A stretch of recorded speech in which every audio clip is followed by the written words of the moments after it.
Today we will walk through how the Quartic platform can be used to create classification models with machine learning using Quartic's auto machine learning workflow, meaning you do not need a data science background and do not need to write any code. We will focus on an example of downtime classification for identifying reasons for downtime on a packaging line.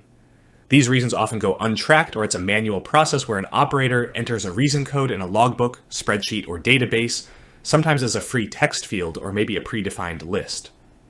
This process is prone to human error, or maybe skipped altogether, making it hard to perform further analysis such as Pareto analysis or even predictions down the road.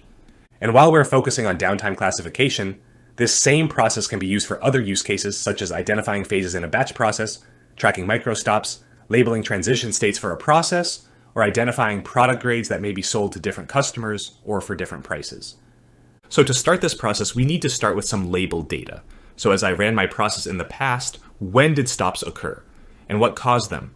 This may already exist in the Quartic platform, in a file, like an Excel file in this case, in a database that we can pull from. Or maybe it needs to be manually entered.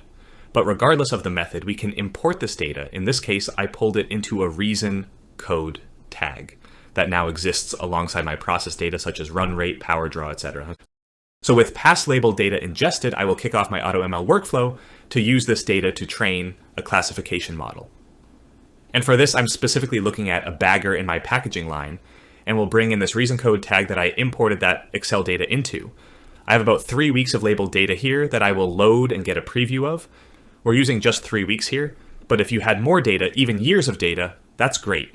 The more data you have, the more accurate the model will be.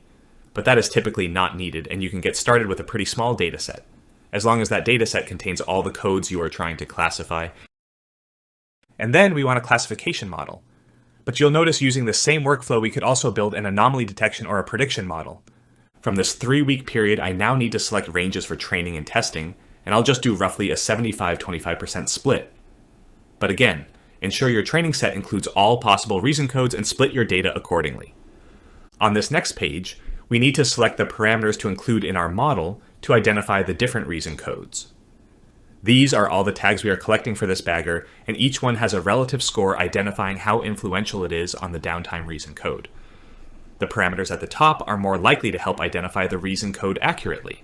The nice thing here is we can train multiple models simultaneously and compare their performance. So I could do one with the top 10 variables, another with the top 15, one with the top 30, and another where, based on my own process knowledge, I select from the list. Once those selections are complete, I can train these models and compare the results. I get some high-level metrics in terms of the accuracy, where Model 2, with the top 15 parameters, has the best performance. One thing to note here is that more parameters isn't always better. Then I can scroll through the more detailed results and maybe see where the model isn't performing so well. Reason code 4, which is quality checks, didn't do very well, which may indicate we need to go back and include more instances of this downtime category in the training set to be able to accurately identify it. Categories 9 and 10 are also interesting. These correspond to faults on upstream and downstream equipment. And remember, I chose at the beginning to only include parameters from this one machine, the bagger. So it makes sense that I cannot identify stoppages from other pieces of equipment, like maybe a filler upstream and a boxer downstream. So for this, I would have two options. One is just exclude these downtime codes, since I will be tracking them on the upstream and downstream equipment separately. Or I can go back and add in parameters from other pieces of equipment, maybe things like run rate and power draw, to be able to identify when those pieces of equipment are having issues and causing me to take the bagger offline as well. For the sake of time, I will leave this as is and move forward with deploying my best model, Model 2. So I will give my model output a tag name and short name, assign this as a reliability-focused tag, and deploy. And just like that, I have a working machine learning model. And now I can use this model output tag just like any other tag for further analysis. And that's it. In a few minutes and no coding, we can create a machine learning model that can streamline our downtime analysis, remove tedious work from operators, and eliminate sources of human error from these data inputs.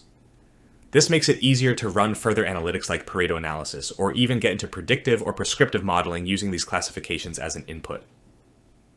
If you would like to learn more about how Quartic AI can help you with your classification modeling and use cases, reach out to us today.